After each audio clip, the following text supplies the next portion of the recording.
Salmo 101, diz assim: Cantarei a bondade e a justiça. A ti, Senhor, cantarei. Atentarei sabiamente ao caminho da perfeição. Ó, quando virás ter comigo? Portas adentro em minha casa, terei coração sincero. Não porei coisa injusta diante dos meus olhos. Aborreço o proceder dos que se desviam. Nada disso se me pegará. Longe de mim o coração perverso. Não quero conhecer o mal. Ao que às ocultas calunia o próximo, a esse destruirei. O que tem olhar altivo e coração soberbo, não suportarei. Os meus olhos procurarão os fiéis da terra, para que habitem comigo. O que anda em reto caminho, esse me servirá. Não há de ficar em minha casa o que usa fraude. O que profere mentiras não permanecerá ante os meus olhos. Manhã após manhã, destruirei todos os ímpios da terra, para limpar a cidade do Senhor dos que praticam a iniquidade. Vamos orar. Pai, eu peço que você, nesse momento, Senhor, em nome de Jesus, libere sobre esse ambiente sabedoria sobrenatural, iluminação do nosso coração, para que possamos compreender o que o Senhor tem proposto para nós nesses dias, em nome de Jesus. Amém. A última mensagem que eu trouxe a vocês, eu falei um pouco sobre o voto que Davi fez no Salmo de número 132, e como que esse voto ele afeta a vida de Davi e até mesmo a história da Bíblia. Então Davi, ele fez esse voto no Salmo 132, e esse voto é mais ou menos o seguinte, ele disse o seguinte: não darei sono aos meus olhos, nem descanso às minhas pálpebras, até que eu encontre um lugar para o Senhor, uma morada para o poderoso de Jacó. O que Davi estava querendo dizer era o seguinte, que ele fez um voto de construir um lugar para o repouso da presença de Deus. Davi fez esse voto porque ele tinha um coração que desejava estar perto de Deus. E apesar de Deus estar em todos os lugares, existem momentos onde nós percebemos Deus mais próximo do que em outros momentos. E nós chamamos isso da manifestação da presença de Deus. Deus está em todos os lugares, mas nem sempre sua presença está manifesta na mesma intensidade em todos os lugares. Davi fez um voto diante de Deus que ele queria construir um lugar físico mesmo, um templo, onde a presença de Deus pudesse ser contida naquele lugar. Aquele local que nós chamamos de o templo ou o tabernáculo, esse lugar seria separado exclusivamente para o culto a Deus, para a adoração. E nesse lugar, a presença manifesta de Deus estaria. Ou seja, ainda que Deus esteja em todos os lugares, quando as pessoas fossem até aquele local que Davi consagrou a Deus, elas teriam um encontro real com a presença de Deus, mais forte do que elas teriam em qualquer outro lugar no mundo. E assim como Davi decidiu no seu coração construir um lugar físico para a presença de Deus, da mesma forma o Espírito Santo tem falado sobre sua igreja ser coletivamente, por meio de ser uma comunidade, não é um lugar físico, mas uma experiência comunitária, de também sermos um lugar para a presença de Deus. Ou seja, que a nossa vida de igreja, que o nosso relacionamento uns com os outros, seja de tal forma que quando outras pessoas entrarem em contato conosco, elas vão se sentir mais perto de Deus, porque a presença manifesta de Deus estará entre nós, sendo contida, sendo preservada. Então Davi fez esse voto. Se você tem uma Bíblia aí, quiser ler comigo, eu queria mostrar para você como que Davi, ele é um exemplo para todos nós como cristãos de estilo de vida. Em Isaías 55, versículo 13, versículo 4, Isaías 55, 13 e 4, é só uma introdução.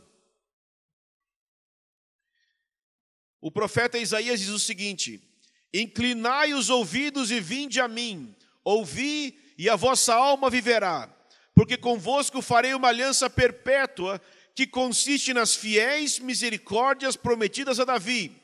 Eis que eu o dei por testemunho aos povos, como príncipe e governador dos povos. Então veja essa frase, eu o dei, ou seja, Deus está dizendo que deu Davi como testemunho aos povos.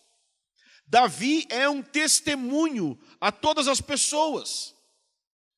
O apóstolo Paulo disse uma frase muito interessante: sejam meus imitadores como eu sou de Cristo.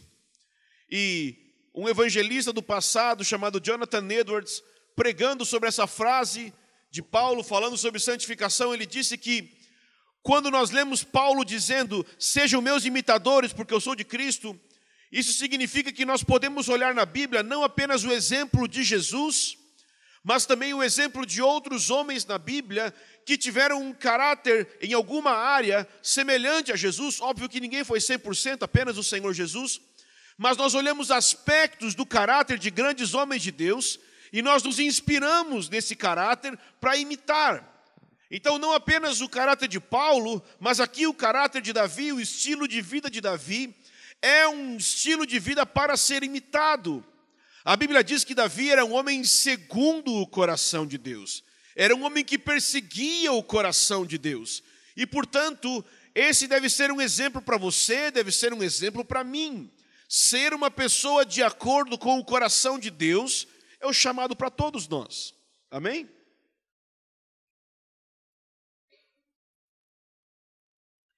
E Davi entendeu qual era o maior desejo do coração de Deus. Porque Davi era um homem segundo o coração de Deus, ele entendeu o desejo do coração de Deus. Se você tem uma Bíblia, abre comigo no Salmo 132, no versículo 14, se não me engano, é esse. Salmo 132, que é esse salmo que eu falei no início do voto de Davi. Ele diz, levanta-te, Senhor, entra no lugar do teu repouso, tu e a arca da tua fortaleza. Perceba como que Davi chama o lugar da presença de Deus, o lugar do repouso, o lugar do descanso. Então Davi entendeu que o lugar onde a presença de Deus iria se manifestar era um lugar de descanso para a presença de Deus. Mas em que sentido que é um descanso? Não quer dizer que Deus está cansado e Ele tem que descansar, ok? Mas significa que naquele ambiente não existe ninguém que está vivendo um estilo de vida, tendo um procedimento que está lutando contra Deus, que está contrariando Deus. Então é um lugar onde não existe luta em relação à santidade de Deus.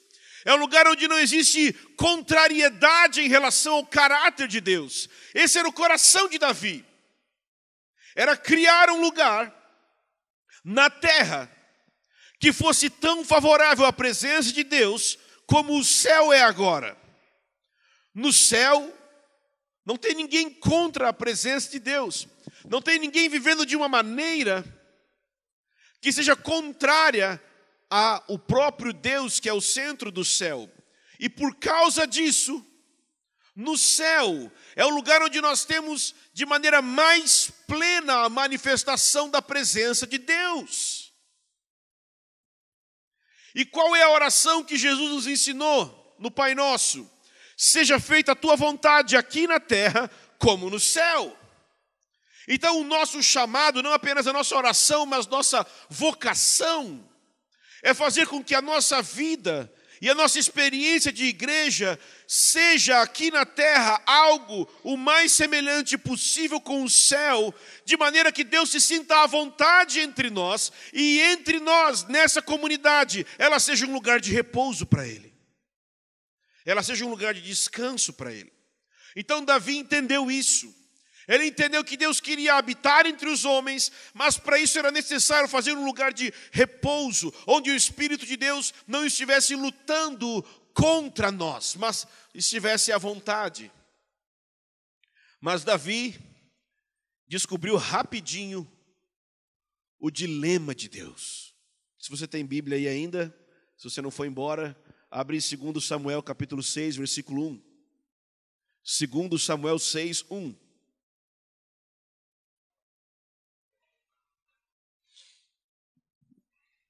Qual é o dilema de Deus? É que Ele tem um desejo de habitar entre nós, mas nós somos pecadores e Ele é santo. Esse é o dilema de Deus. Em 2 Samuel 6 diz assim: de novo Davi reuniu os melhores guerreiros de Israel, 30.000 ao todo. Ele e todos os que o acompanhavam partiram para Baalá, em Judá, para buscar a arca de Deus, sobre a qual é invocado o nome do Senhor dos Exércitos, que tem seu trono entre os querubins acima dela. Ou seja, eles estavam indo buscar uma caixa, tá? Só que essa caixa não era qualquer caixa. Nessa caixa tinha tipo uma luz em cima dela, um fogo em cima dela, que ninguém acendeu com isqueiro ou com fósforo. Era um fogo azul, sobrenatural, da glória de Deus. Aquela caixa era um ponto de contato único no universo, do mundo sobrenatural com o mundo natural, por assim dizer, do céu com a terra. Se você quisesse encontrar Deus, não bastava ir no templo, mas no templo precisava ter essa caixa chamada Arca da Aliança. Deus se manifestava através dessa arca, e eles estavam indo então buscar essa arca. Eles estavam indo buscar essa presença, eles estavam indo buscar esse, como aqui diz, trono de Deus, ok? Eles estão indo buscar aquele elemento que vai trazer Deus para mais perto deles. É isso que eles estão indo fazer. E diz assim: puseram a arca de Deus num carroção novo e levaram da casa de Abinadab. Quem já conhece sabe no que isso aqui vai dar. Mas se você que é novo, aqui eu vou te contar. A arca de Deus não se coloca em carroça não, viu? Deus tem um padrão de como as coisas devem ser feitas. E Davi não estava fazendo a coisa no padrão de Deus. Deus disse: não, Davi, no caso o carroção novo não. Você vai ver, olha só o que diz aqui. Aiô andava na frente dela. Davi e todos os israelitas iam cantando e dançando perante o Senhor, ao som de todo tipo de instrumentos de pinho, harpas, liras, tamborins, chocalhos, símbolos. Quando chegaram à eira de Nacon, Uzá esticou o braço para segurar a arca de Deus, porque os bois tinham tropeçado. Então ele estava carregando a caixa numa carroça, o boi tropeçou, o cara esticou a mão porque a arca ia cair, né? Eu faria o mesmo, você não faria? A caixa de Deus vai cair. Vou ficar ali de braço cruzado. Deixa cair, não tem nada a ver com... Claro que eu vou segurar. Olha o que aconteceu. Uzá esticou o braço e segurou a arca de Deus, porque os bois tinham tropeçado. A ira do Senhor se acendeu contra Uzá por causa do seu ato de irreverência. Por isso Deus o feriu e ele morreu ali mesmo, ao lado da arca de Deus. Uai. O cara foi segurar a caixinha e Deus matou ele. E não é qualquer matou, viu? No hebraico diz que Deus rasgou ele no meio. Por quê? Porque eles estavam levando a presença, o trono, a arca de Deus, de uma forma que não é o jeito de Deus, o padrão de Deus, a forma de Deus fazer as coisas. Eles estavam tentando encaixar Deus nos planos deles, ao invés deles entrarem no plano de Deus. Eles estavam pedindo para Deus abençoar o projeto deles, ao invés deles andarem no projeto que Deus já estava abençoando. E diz que Davi ficou contrariado. Por que será, né? Porque o Senhor, em sua ira, havia fulminado Uzá. E até hoje aquele lugar é chamado Pérez Uzá, até hoje quando escreveram, beleza? Naquele dia, Davi teve medo do Senhor e perguntou: como que eu vou conseguir levar a arca do Senhor? Davi teve medo do Senhor. Por quê? Porque as pessoas morrem. É simples. Não é um medo como se Deus fosse mau. É só aquele medo que você tem de botar o dedo na tomada. Vou botar o dedo na tomada. Eu tomei banho, tem o fio desencapado. Vou colocar a mão no fio desencapado. No caso, não, né? No caso, não. Foi isso aí que Davi entendeu. Como é que eu vou fazer para encapar esse fio, para levar a energia até minha casa? Ou seja, como é que eu vou trazer a energia de Deus, o poder de Deus, a realidade de Deus, até a minha casa sem ninguém morrer no processo? É isso que está acontecendo. É esse o dilema que eles estão enfrentando. Eles querem trazer a presença de Deus para próximo deles. Mas tem um problema: eles são pecadores e Deus é santo. Esse dilema acontece na Bíblia muitas vezes. Moisés disse: eu quero ver a tua glória, Senhor. Deus disse: olha, querido, no caso você vai morrer se você fizer isso.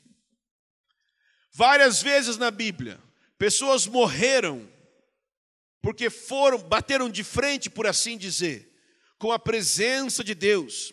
Quando Deus vem para habitar entre nós, Ele não vai suspender um atributo dEle e exercer só alguns. Quando Ele vem, Ele não vem só como Deus de amor. Ele vem como Deus de amor, de santidade, de ira, de pureza, de tudo. Deus vem completo, né? Vem completo de fábrica, só que não tem fábrica, Ele é a fábrica. Deus vem completo. Deus não vem em partes. Deus não vem em partes. Davi, você me quer? Quero. Beleza, então eu vou, mas eu vou inteiro.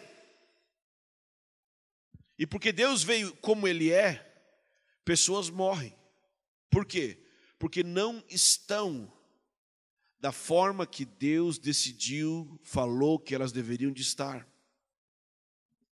Não é que Deus é caprichoso, é que Deus é santo. Não é que Deus é mesquinho, mas é que Deus é santo. Ele é Deus. É Deus de verdade, ele não é uma teoria. Ele é real. Quando Ele vem, se as coisas não estão no lugar, vão sofrer as consequências. E Davi também entendeu o método de Deus. Em Isaías, quando a gente leu antes, fala sobre as fiéis misericórdias prometidas a Davi. Davi encontrou um lugar de misericórdia em Deus. Davi encontrou um lugar de perdão em Deus. E a partir deste lugar de perdão e de misericórdia, ele passou a endireitar a vida dele. Ele passou a endireitar aqueles que andavam com ele. Ele passou a organizar as coisas na sua cidade, onde ele trabalhava, para que elas fossem então do jeito que Deus deseja, do jeito que Deus anela.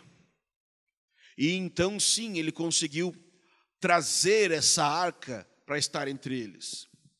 E o Salmo de número 101, ele é um pouco do retrato desse caráter de Davi, desse procedimento de Davi em relação a trazer a presença de Deus entre eles, esse compromisso de criar um lugar para a presença de Deus entre eles. Então, por favor, abra novamente no Salmo 101, que é esse salmo, que é o sermão hoje.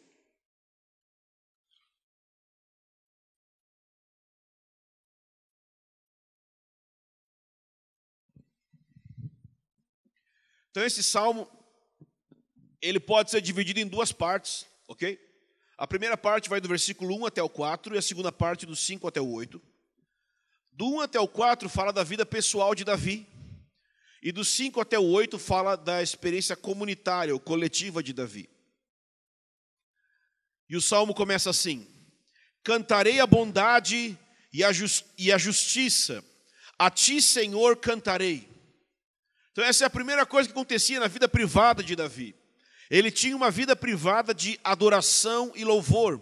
E ele cantava dois atributos extremamente necessários, duas características de Deus extremamente necessárias para que houvesse descanso de Deus na terra. A primeira é a bondade, porque a bondade de Deus me conduz ao arrependimento. Quando eu compreendo o quanto Deus é bom, minha vida é transformada. Mas ele também cantava a justiça, porque ele entendia o padrão de Deus. Então ele recebia a graça de Deus, mas não para viver em pecado, mas para andar em justiça, andar em retidão, andar em santidade. Ele cantava em Efésios 5, diz: deixem-se encher pelo Espírito, falando entre si com salmos, hinos e cânticos espirituais, cantando e louvando ao Senhor de coração, dando graças constantemente a Deus, Pai, por todas as coisas, em nome de Jesus Cristo. Irmãos, cantar para Deus faz parte do processo de santificação. Não é um detalhe. Deus estabeleceu que no céu tem música acontecendo 24 horas ao redor dele por algum motivo que ele gosta. Cantar ao Senhor afeta nossas emoções, afeta a nossa mente, afeta o nosso interior, a nossa perspectiva sobre Deus. Dar ações de graças a Deus, cantar em gratidão ao Senhor, mesmo quando as coisas estão mal, a gente começa a ter uma perspectiva diferente das coisas. Então, se você quer ser alguém que, como Davi, vai buscar gerar um lugar para a presença de Deus que seja favorável a Ele, você precisa aprender a cantar a bondade e a justiça de Deus, a desenvolver um estilo de vida que canta diretamente a Ele e que recebe através desse cântico uma mudança no seu interior. E depois Davi diz o seguinte aí nesse salmo, olha aí, ó, ele diz assim: atentarei sabiamente ao caminho da perfeição. Davi não só ia cantar, mas Davi também iria olhar com sabedoria para o procedimento prático dele, para a vida dele, para o caráter dele. Ele fala sobre o caminho da perfeição. O que é o caminho da perfeição? É o Sermão do Monte. Mateus 5, 48 diz: portanto, sejam perfeitos, como perfeito é o vosso Pai Celeste. O Sermão do Monte, o estilo de vida que Jesus nos propõe é de perfeição. Não é de 90%, não é de 98%. O estilo de vida proposto para Jesus é de 100%. Jesus não está propondo para você dar o primeiro lugar para Ele. Jesus está propondo para só ter lugar para Ele. Não é Ele em primeiro e família em segundo e dinheiro em terceiro. É Ele em primeiro, Ele em segundo, Ele em terceiro, Ele em quarto, Cristo em tudo. Ele não pode ser uma parte, Ele não pode ser uma porcentagem. Obediência 100%. Essa deve ser a nossa busca. Se não tiver uma busca de obediência 100%, não tem lugar para a presença de Deus. Não tem. Sejam perfeitos como perfeito é o vosso Pai Celeste. Isso não significa que jamais vai ter erro. Porque a palavra aqui em Mateus perfeito é teleio, que significa completo. Ele não está falando de jamais você errar, mas ele está falando de você andar numa busca de sempre ser completo na luz que Deus te concede. É você andar em plenitude, é você ser uma pessoa 100% naquilo que Deus está te ensinando. Às vezes uma pessoa mais nova não vai ter o mesmo caráter que uma pessoa mais velha na fé. Mas os dois têm que ser 100% na sua maturidade. 100% jovem espiritual, 100% pai espiritual. Mas dentro da maturidade que você tem, você deve ser 100%. E ele continua dizendo: ó, quando virás ter comigo? Esse é o clamor. Essa é a oração. Ele não apenas cantava, ele não apenas buscava entender como era um estilo de vida de retidão, mas ele tinha um clamor por encontro com Deus. Ele não estava buscando ser um homem reto por um simples moralismo. Ele queria ser um homem reto e perfeito porque ele buscava um encontro com Deus. Oh, quando virás ter comigo? Eu quero te garantir, se você não tem esse clamor, jamais você vai ter santidade. Santidade, caráter correto, não vem por um moralismo, por uma pressão externa. Você tem que ser correto, isso não vai adiantar nada. Precisa ter um impulso interior que diz: eu quero um lugar para a presença de Deus, no meu coração, na minha família, nos meus negócios. Oh, quando você virá ter comigo, quando eu vou te encontrar, quando você vai estar mais próximo de mim, Deus. Tem gente que espera um dia que Deus vai te visitar, e quando Deus te visitar, você está disposto a mudar tudo na sua vida, né? Mas Deus está dizendo: muda tudo na sua vida. Busca um estilo de vida de mansidão, de humildade, viver o Sermão do Monte. E segura aí por 1 ano, 2, 3, 10. E então eu te visito. Não porque você vai merecer a visitação, mas é por precaução e segurança. Porque quando ele vem mesmo. A santidade não é algo que eu estou buscando para merecer mais de Deus, mas é apenas uma posição para que Deus se sinta confortável andando comigo. E talvez você pode até ter a presença de Deus no seu coração, mas Ele pode estar entristecido dentro de você, não fluindo plenamente como Ele poderia, tocando as pessoas ao seu redor, curando as pessoas ao seu redor, mudando ambientes, mudando você, porque não tem um estilo de vida que corresponda a um lugar de descanso para ele.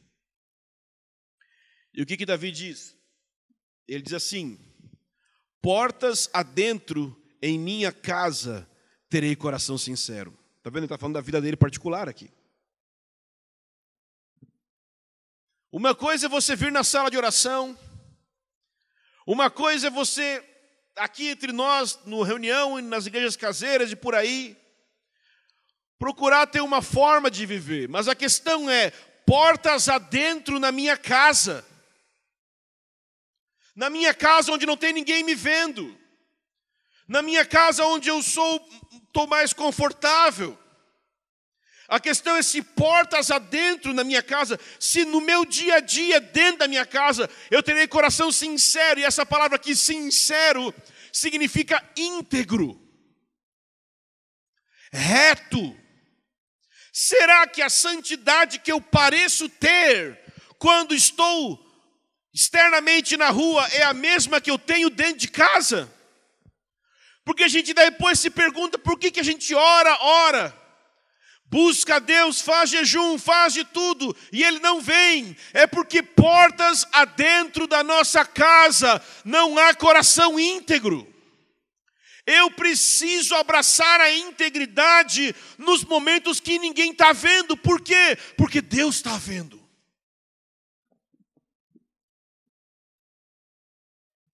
Em Mateus 6, versículo 1 diz: guardai-vos de exercer a vossa justiça, retidão, santidade.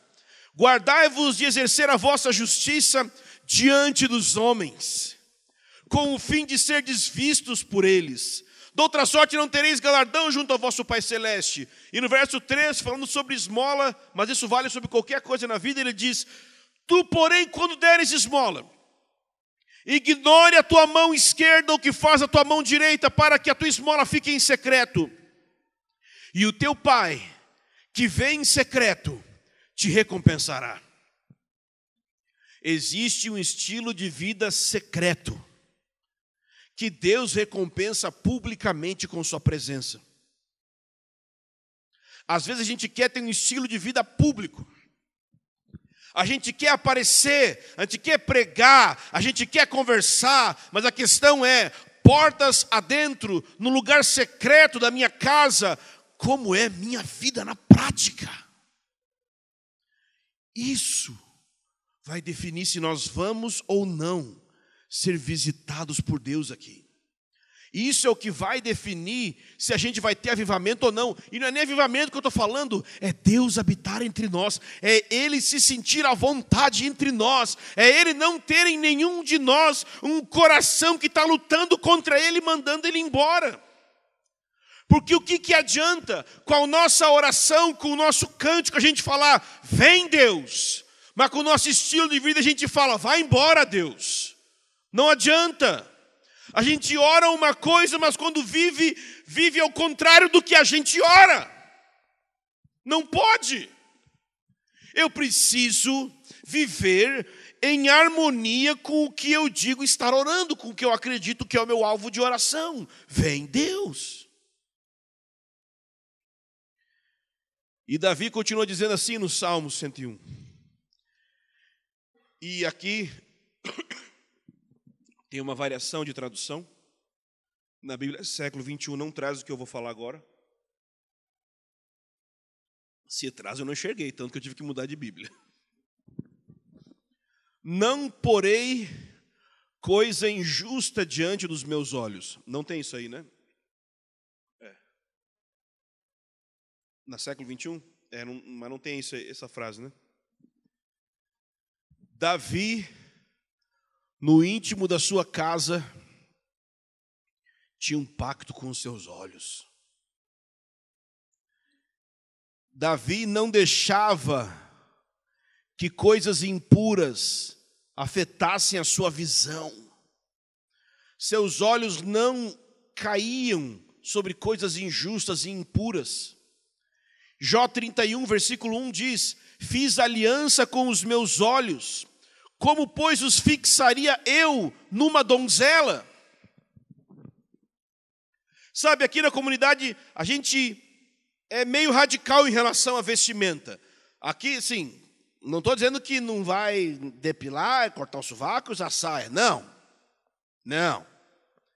Mas, entre isso e imoralidade na vestimenta, tem uma coisa grande no meio. E a gente não gosta, a gente só tolera. Mas sua hora vai chegar, irmã, onde a gente não vai mais tolerar. É só porque talvez você é novinha, está chegando, mas sua hora vai chegar. Onde você vai ser tremendamente amada por nós no modo de a gente te contrariar. E você vai chamar a gente de legalista, mas depois você vai descobrir que a gente estava certo. Mas calma. Se você está tranquilo, fica tranquilo. Ah, e os irmãos? Dá na mesma, mas os irmãos é principalmente esse daqui. Ó. Fiz um pacto com os meus olhos. Quem deveria de ficar preocupada com as vestes das irmãs são as outras irmãs. Porque os irmãos, mesmo que a irmã estivesse pelada na frente dele, eu tenho um pacto que eu não vou olhar. Eu não estou estressado com o que ela está vestindo. Sabe por quê? Porque eu nem vi o que ela está vestindo. Eu fiz um pacto com os meus olhos. Eu não vou olhar. E eu penso que no tempo de Jó, assim, ninguém usava biquíni, top e tal. Tempo de Jó. Imagina que Jó era tipo antes de Moisés. Que roupa que as irmãs vestiam? Né? E ele estava lá, não vou olhar, só olho minha mulher. Né? Ó, tá de burkini, não vou olhar para o burkini. Né? Não vou. 2 Pedro 2, versículo 14, fala sobre pessoas que têm os olhos cheios de adultério. Os olhos cheios de adultério. Sabe onde começa o adultério? Nos olhos. Sabe onde começa a imoralidade sexual? Nos olhos. Existe um demônio que a gente costuma chamar ele de espírito de Jezabel. E basicamente, ele é um espírito que atua na visão, ele tenta matar o ministério profético. Sabe como é que você faz para matar os profetas? Sabe como é que você faz para matar o ministério de visão? Encha os olhos dos profetas de luxúria. Se você quer perder a direção da sua vida, basta você encher os seus olhos de luxúria. Pronto, a gente perde a direção, a gente perde a visão, a gente perde a palavra profética. Bem-aventurados os limpos, os puros de coração, porque verão a Deus, Mateus 5, versículo 8. E Davi continua dizendo: aborreço o proceder dos que se desviam, nada disso se me pegará. E essa palavra aborrecer aqui é odiar. Davi tinha ódio completo contra o pecado. Eu quero te garantir uma coisa: enquanto você não estabelecer que contra o pecado, você não tem que ter reflexão, você tem que ter guerra. Contra o pecado a gente faz guerra. Eu não fico pensando, o pecado será que... É guerra!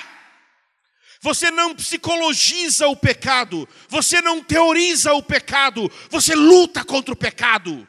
Você faz guerra contra o pecado. Você tem que odiar o pecado com um ódio mortal.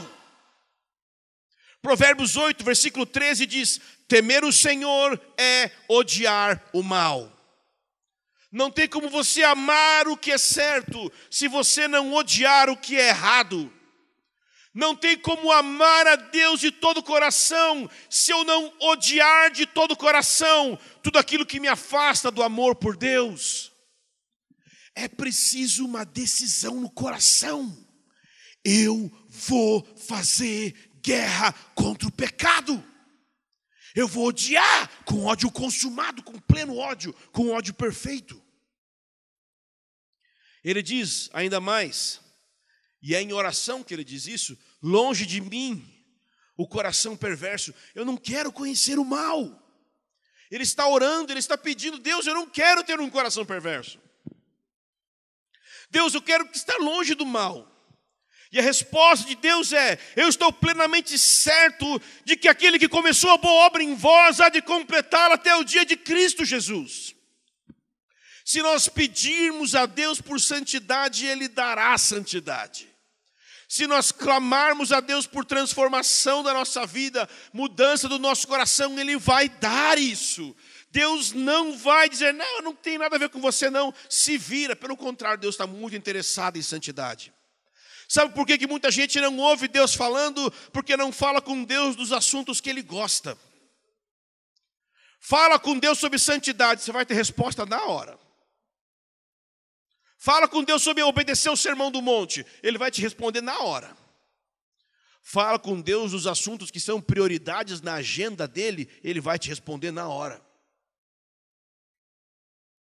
Então, a partir do versículo 5, ele começa a falar sobre a equipe dele, sobre o coletivo, como ele ia viver coletivamente.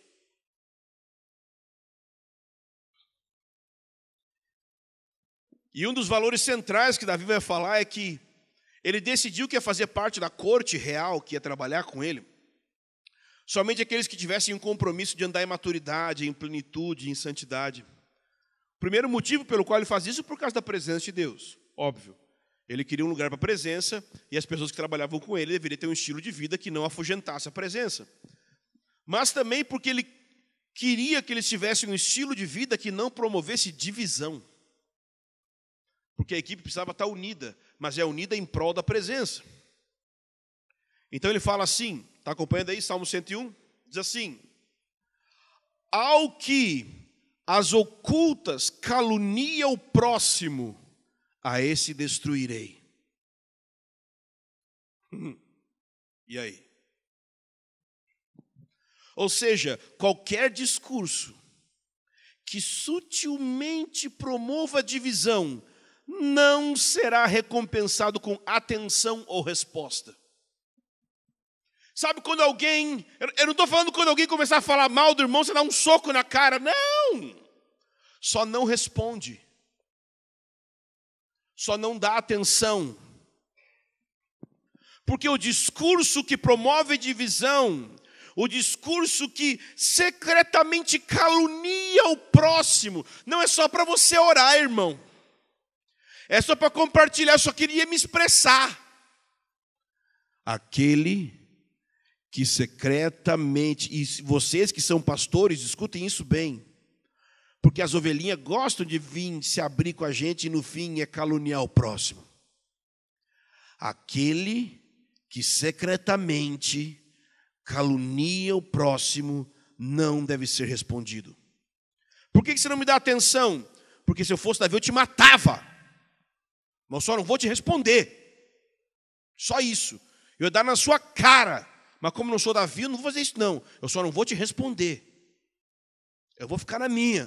Ficar tranquilo, sereno. Só não vou te responder. Você não vai ser recompensado por isso. Você não vai ser respondido por isso. Eu vou destruir significa que ele estava comprometido a confrontar a equipe dele, mostrando as consequências desse modo de falar. Porque essa é uma das melhores formas de você confrontar alguém. Não é só falar que é errado, é falar, sabe a consequência do que você está fazendo? O que você está fazendo vai gerar isso. E você mostra a consequência. E você traz a realidade diante da pessoa. E ele continua dizendo, o que tem olhar altivo e coração soberbo, não o suportarei. O que ele está dizendo? É que os arrogantes não são pessoas com temperamento forte.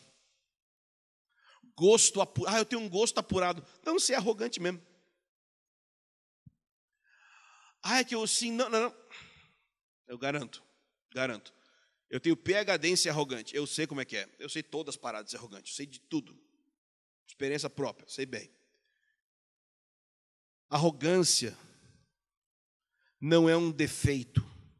Tipo um temperinho na minha personalidade. É pecado. É pecado.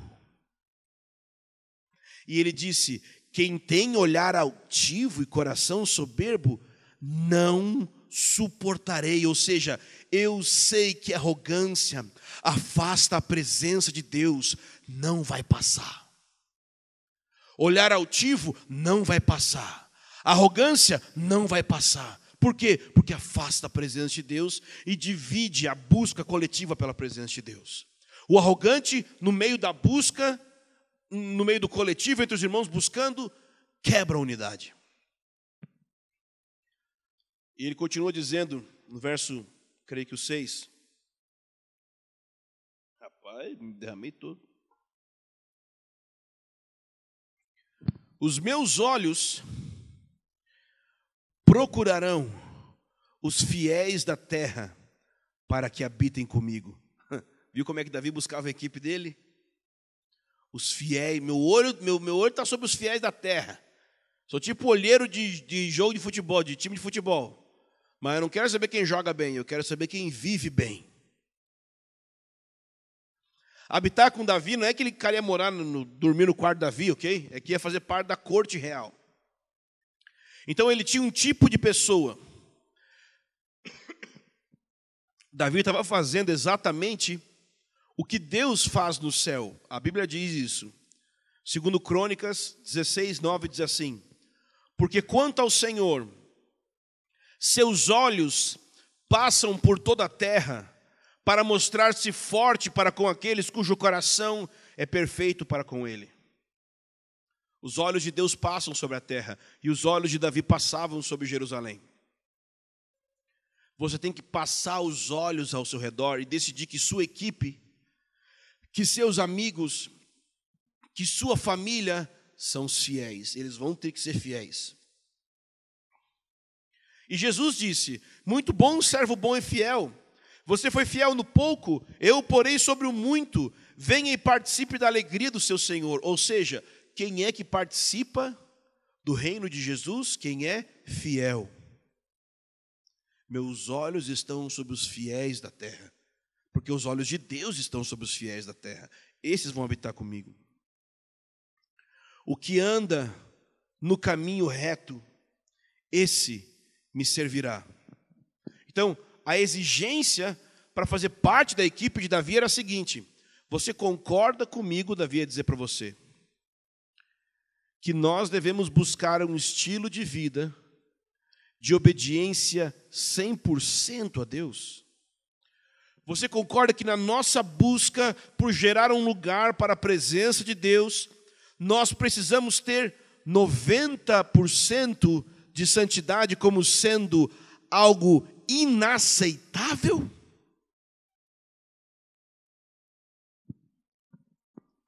Se você tem 98% de busca de santidade na sua vida, eu te garanto que a parte mais difícil é esses 2%. Talvez você venceu 98%, venceu em várias áreas, mas o grande dragão é esses 2%. Você vai, mas tem um 2% que você sempre negocia. Tem um 2% que você sempre fala, não, eu mereço. Pelo amor de Deus, eu sou tão santo, já faço tanta coisa certa. Eu sou pessoa boa, eu mereço. Dá uma descansadinha aqui. E aí, nessa descansadinha, você é derrotado espiritualmente. Nesses 2%. Confronte esses 2% que faltam para os 100%. Confronte, porque esse é o dragão que você tem que enfrentar na sua vida. Esse é o maior inimigo que você tem que enfrentar para vencer na sua vida. Não quer dizer que a gente vai andar sempre acertando 100%. Mas quer dizer que eu nunca vou aceitar menos do que uma busca por ser 100%. Se eu cair, eu levanto e eu continuo buscando 100%. Ou seja, não é uma busca que diz que a gente nunca vai cair, mas é uma busca que diz, eu estou atrás daquilo que é pleno. Eu vou até o fim nisso de ser maduro e ser 100% para Ele. Portanto, sejam perfeitos como perfeito é o vosso Pai Celestial. Não há de ficar na minha casa, Davi continua dizendo, o que usa de fraude, o que profere mentiras, não permanecerá ante os meus olhos. Nós estamos no contexto do fim dos tempos, querido. A Bíblia diz sobre o anticristo que ele vai fazer o uso de todas as formas de engano e de injustiça para os que estão perecendo, porquanto rejeitaram o amor à verdade que os poderia salvar. Muitos não vão ser salvos do anticristo, ou seja, não vão ser salvos de sofrer as consequências da perseguição infligida pelo anticristo, porque não amaram a verdade, porque não querem ouvir a direção do Espírito Santo.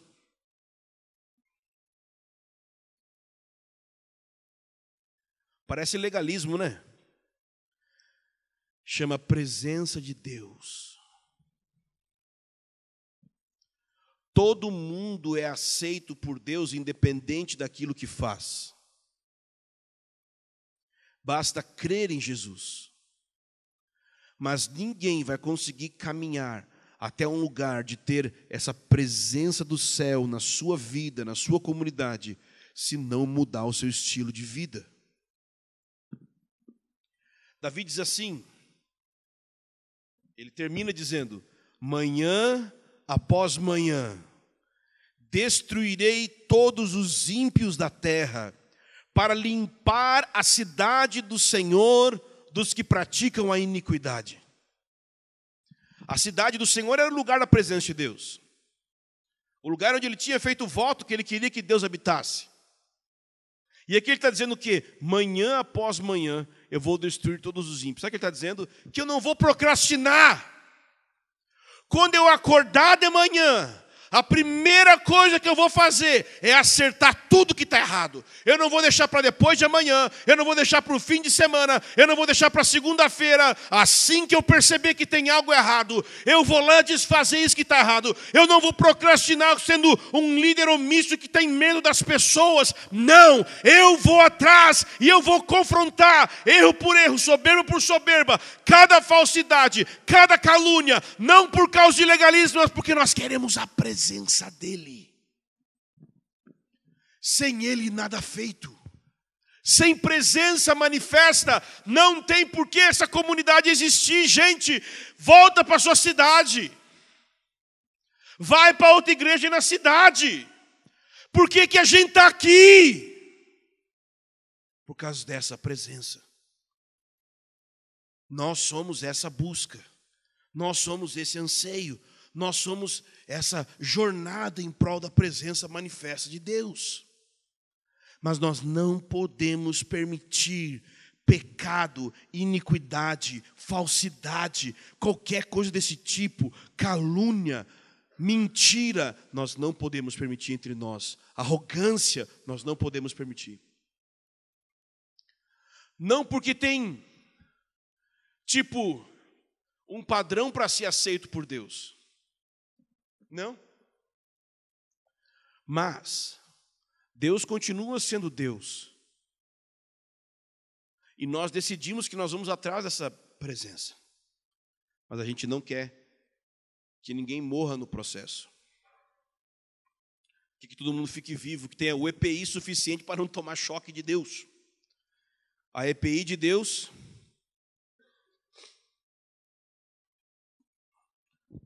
a proteção começa pelo sangue de Jesus. Quando eu clamo a misericórdia de Jesus, dizendo: Jesus, eu sou mau. Jesus, eu não presto. Jesus, meu coração pensa mal dos outros. Por favor, Jesus, me perdoa e muda meu coração. E depois você começa a olhar para Jesus como a maneira que Jesus viveu, e você diz assim: Jesus, eu quero viver igual você. Eu quero obedecer o sermão do monte. Eu quero obedecer seus ensinamentos. Eu quero ser seu discípulo. Por isso eu te peço, me enche da tua presença, me enche do teu espírito e me leva a andar como você andou. É isso que a gente está buscando nesses dias, amém?